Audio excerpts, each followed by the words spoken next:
दोस्तों, नमस्कार। मैं आप लोग का हार्दिक अभिनंदन करता हूँ। चलिए शुरू करते हैं कि आज मार्केट क्यों गिरा? बात है भाई, सीधी बात है, मार्केट आज क्यों गिरा? क्योंकि अपन मार्केट वाले आदमी हैं साहब, कितना भी इधर-उधर घूम लें, आखिर जो सुई है ना वहीं रुकती है। सर मार्केट क्यों गिरा? तो मार्केट क्यों गिरा इसका एग्ज़ैक्ट रीज़न 3-4 न्यूज़ निकल के आया। अब किस न्यूज़ से इम्पैक्ट हुआ है वो तो समय बताएगा, है ना? फिलहाल जो है सबसे पहले तो न्यूज़ हम लोग जो दोपहर में ही आपको ड्यूरिंग मार्केट में ही बता दिए हैं कि आज इंडियन एयरलाइंस का जो प्लेन था, क्रैश हुआ है। गुजरात में, ठीक है। अब ये जो तो जाँच का विषय है कि क्या इंडियन एयरलाइंस जो है उसका कौन मतलब कहीं तुर्की की संस्था तो नहीं उसका चेक किया था? ये भी पॉइंट वाली बात है भाई, तुर्की की संस्था तो उसका नहीं फिट करके भेजा गया था, तो वो चीज़ है। तो काफ़ी मतलब इसमें दिखा रहा है कि मतलब काफ़ी चल रहा है कि पोरबंदर के रामदेव पीर मंदिर में 50 फीट ऊँचा मंडप गिरा, एक श्रद्धालु की मौत। नहीं, ये कुछ और है। हाँ, गुजरात में जो है प्लेन क्रैश हुआ, जिसमें पूर्व सीएम विजय रूपाणी साहब का भी नाम आ रहा है ना? बाकी तो न्यूज़ अभी चल रही है, बता रहे कि वो दोपहर का समय था और हॉस्टल मेडिकल हॉस्टल था शायद कि खाना मतलब दोपहर का टाइम था, उसी समय वहाँ मतलब नुकसान हुआ है, उधर ही गिरा है। तो ये जो एयर इंडिया का अहमदाबाद लंदन फ्लाइट क्रैश, तो अच्छा काफ़ी लंबा है भाई, लंदन से अहमदाबाद लंदन फ्लाइट क्रैश हुआ, 242 passenger on board, Gujarat plane crash. इसमें विदेशी भी शामिल थे, ठीक है। तो काफ़ी बड़ा झटका है। देखिए यात्री विमान, देखिए मिग क्रैश हो जाता, पायलट एग्जिट हो जाता, ये सब चलते रहता है।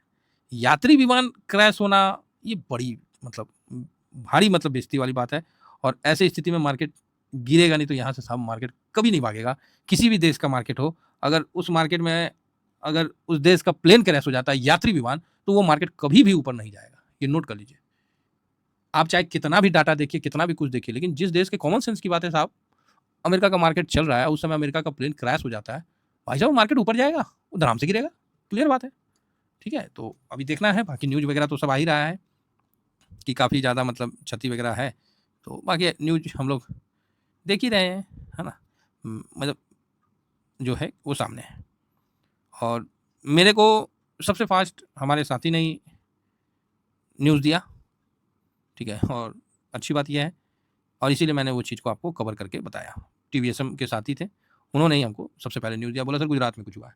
तो फिर मैंने भी फट से देखा तो हाँ भाई, अब प्लेन क्रैश है भाई साहब, ये तो भाई बड़ा मतलब अब आप बोलोगे सर क्या? देखिए मार्केट का कुछ नहीं है, वो आज ना कल तो चला जाएगा, लेकिन जो हादसा हुआ है, ये मतलब आपको उसी समय गिरेगा मार्केट, ये चीज़ समझ के चलिए, चाहे कभी भी हो, किसी भी वक़्त हो, ये चीज़ नोट करके चलिए। ये हादसा ये सब अच्छा चीज़ नहीं होता, बहुत खराब है, भगवान उनकी आत्मा को शांति दे, इससे ज़्यादा हम लोग क्या बोल सकते हैं।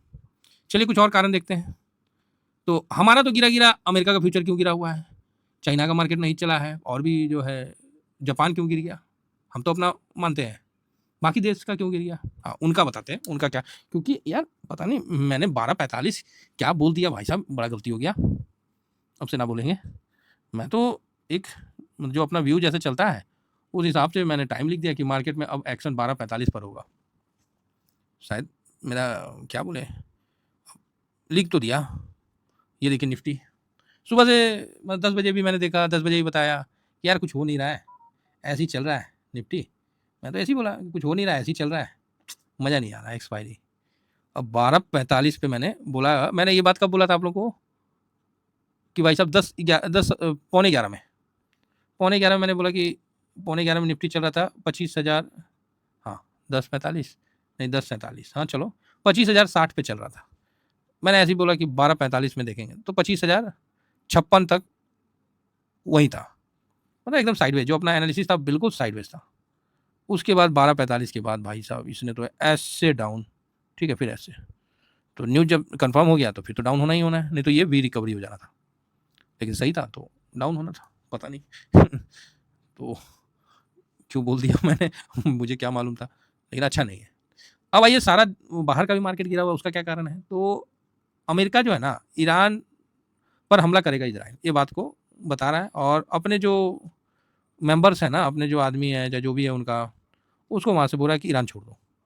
याद रखिएगा, अमेरिका अपने बंदों को जब बोलता है ना कि वो देश छोड़ दो, तो 100 का 100% उस देश पर कोई बड़ा संकट आने वाला है, नो डाउट, ये मान के चलिए बिल्कुल। अब क्या है कि यहाँ पर ही ट्रम्प साहब आएंगे तो शांति होगा। ये तो ईरान जो है वो तो परमाणु बम बनाने लगा, परमाणु बम बनाने लगा तो इजराइल बोला कि भाई वो परमाणु बम बना रहा है, इसका मतलब है कि वो इजराइल पे यूज़ करेगा और हम इसको बनाने नहीं देंगे। इजराइल ये चीज़ के लिए वचनबद्ध हो गया और ट्रम्प साहब बोले भाई इजराइल तो ठोकेगा ही ठोकेगा, ऐसा करो तुम लोग निकल आओ अपना देश, मतलब ईरान छोड़ दो, अपने अपने जो भी है उनके सांसद वगैरह या सेना उना कुछ भी होगा उसको बोला कि मैसेज दिया कि ईरान छोड़ो। ये खतरनाक मैसेज चला गया भाई साहब। इजराइल ईरान पे अटैक करने वाला है। अब अटैक का कोई टाइम दिया नहीं है, तो हो सकता है बोला है कि इजराइल जो है, Israel considering military action against Iran in day without US support. बोला यूएस बोला भाई क्या कर रहे हो, क्यों ठोक रहे हो। बोला भाई तेरे को करना है तो कर, ना करना तो साइड हट, मैं ठोकूंगा। तो इजराइल जो है विदाउट यूएस, हाँ सही बात है, सब पे टैरिफ लगा, इजराइल पे टैरिफ काहे नहीं लगा। देखिए ना, वो जानता है कि इजराइल पे लगाएंगे इजराइल बत्ती बंद कर देगा। अमेरिका का अपना कुछ नहीं है, वो सब जगह से हायर कर रखा है। क्या चीज़, जो अपने अपने अच्छे अच्छे टैलेंट है उसको हायर कर रखा है। तो इजराइल वहाँ का नर्व्स जानता है, पूरा अमेरिका को बर्बाद कर देगा इजराइल, इतना दमखम रखता है इजराइल। इसीलिए देखिए वहाँ टैरिफ टूरिफ इजराइल पे कुछ भी नहीं हुआ। चलिए आगे बढ़ा जाए, तो ये आपको दूसरा न्यूज़ मिल गया, एक अपना गुजरात का हो गया, दूसरा ईरान का, और तीसरा अमेरिका ने अपने बंदे वहाँ से निकाले। ये बात ज़्यादा चुभ गया, यही मेन मेरे को रीज़न दिखा और मार्केट यहीं से धड़ाम से गिर गया। अच्छा बिटकॉइन भी गिरा हुआ है, कल बिटकॉइन भी गिरा हुआ, हाँ। उसके बाद जो है यूएस का ट्रम्प का जो टैरिफ का डील है वो भी कोई मोड़ पे नहीं आया है, समझे ना, वो भी कोई मोड़ पे नहीं आया है। और जो रेयर अर्थ एलिमेंट है, तो भारत के वाहन निर्माता, ठीक है, चुंबक वार्ता के लिए, ओह हिंदी देखिए कितना अच्छा है, चीन की मंजूरी का इंतजार कर रहे, चुंबक, बढ़िया है। तो जो रियर एलिमेंट्स हैं, अर्थ एलिमेंट्स, उसके लिए मतलब जो है रियर अर्थ जो है रोड ब्लॉक है उसका, चाइना ने ब्लॉक कर रखा है। बोला ना ना रुको अभी, चाइनीज़ मूव कैन बैकफायर। तो अभी मतलब शांत है चाइनीज़, अभी यूएस बात किया है, उसके बाद भी देखिए क्या होता है नहीं होता है। इंडियन गवर्नमेंट रिपोर्ट्स इन 2012, अच्छा China rare earth export crisis, okay. तो 2012 में भी इस तरह का क्राइसिस आया था, तो ठीक है, लेकिन यूएस ने अपने तरफ से बोला है, और मतलब बोला है कि हम 55% चाइना पे लेंगे, और इस तरह से अपना बोला है। तो देखिए चाइना की तरफ से कुछ भी निकल के नहीं आया, ये भी एक डर जो है मार्केट को सता रहा है। और ट्रम्प साहब अपना यूएस का झंड पर्ची लेकर घूम रहे हैं, तो शायद ट्रम्प साहब बुरी तरह फंस रखे हैं। इनका अपना नेता कुछ बोलता है और इनके प्रिय जो मस्क साहब थे वो भी छोड़ के चले गए हैं, तो ये फंस चुके हैं। लेकिन इनका तो कोई है नहीं, ये तो तुरंत पलटी मार देंगे, है ना। तो कहीं ना कहीं कुछ चल रहा है, अब ईरान वाला और इजराइल वाला चलेगा। अब जिस तरह इजराइल ईरान का युद्ध स्टार्ट हो गया, तो ये तो स्वाभाविक है ना कि मार्केट वहाँ पर ही आपको बहुत ज़्यादा चढ़ेगा नहीं, रुक जाएगा। तो चाइना हल्का प्लस में बंद हुआ है, जस्ट हल्का, हाँ चाइना जो है जस्ट 0.01 इस तरह का, है ना, वो एकदम जस्ट हल्का बंद हुआ है। अच्छा ये तो बिटकॉइन हो गया, बिटकॉइन को भी नज़र मार के रखना चाहिए, है ना, बीच बीच में। तो कुल मिला के ठीक है, और देखते हैं आगे क्या होने वाला है, नहीं होने वाला है। तो थोड़ा सा जो गोल्ड है उसकी चाल ना, हम लोग को पहले ही कुछ संकेत तो दिया था, और मैंने बोला था ना कि कुछ तो गोल्ड में होने वाला है ना। तो गोल्ड की चाल जो है आज काफ़ी निराली रही और 3400 को क्रॉस कर गया है।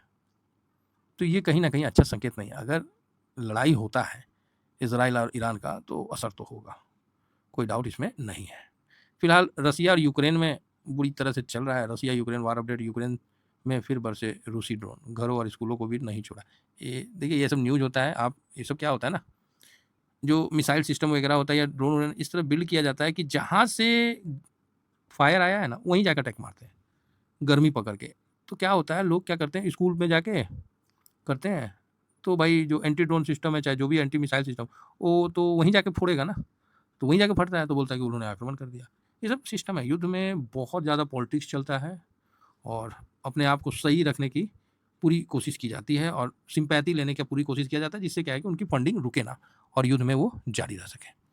तो कोई नहीं, ओवरऑल मूड माहौल तो अच्छा नहीं है, खासकर इंडिया के लिए, क्योंकि इस तरह की हादसा होना, एक यात्री विमान का क्रैश होना, भाई साहब किसी भी एंगल से सही तो नहीं है। अब लेकिन क्या बोले, हो तो गया है हादसा, तो अब देखना है इस पे आगे, है ना।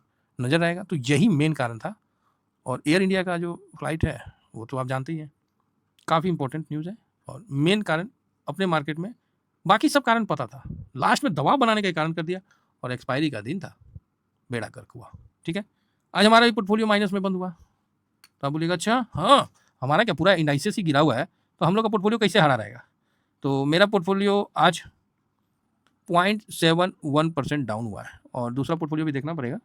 ठीक है, तो और दूसरा पोर्टफोलियो जो है 0.44% डाउन हुआ है। तो ये दोनों पोर्टफोलियो का मेरा है, जो मेरा मेन है। तो एक 0.44% डाउन हुआ है और एक 0.71% डाउन हुआ है। आप बताइए, क्या आपका पोर्टफोलियो निफ्टी से ज़्यादा गिरा है? अगर ऐसा है तो फिर तो गलत बात है। देखिए, गिरना एक अलग चीज़ है, लेकिन अब इतना नहीं गिर जाना, फिर फ़ायदा क्या हुआ? निफ्टी गिरा 1.5%, निफ्टी गिरा 1.25%, ये देखिए निफ्टी गिरा 1%, अब आपका भी पोर्टफोलियो 1% गिर गया। तो ये समझदारी नहीं है। तो कमेंट्स करिए कि आपका पोर्टफोलियो कितना गिरा है, एक बार देखते हैं। फिलहाल जहाँ प्रॉफिट बुक किया था वो आप लोगों को अपडेट कर दिया था। आज मैंने भी थोड़ा कैश फ्री कर लिया, जब अचानक से इतना फास्ट हुआ ना, तो मैं बोला कि कुछ प्रॉफिट बुक कर लेता हूँ। तो ये मेरा शॉर्ट स्विंग है, ये मेरा स्विंग है और ये फ्री टेलीग्राम है, मैंने अपडेट कर दिया था। बस इतना ही कहकर अपनी वाणी को विराम देता हूँ। Thank you very much. जय हिंद, जय भारत।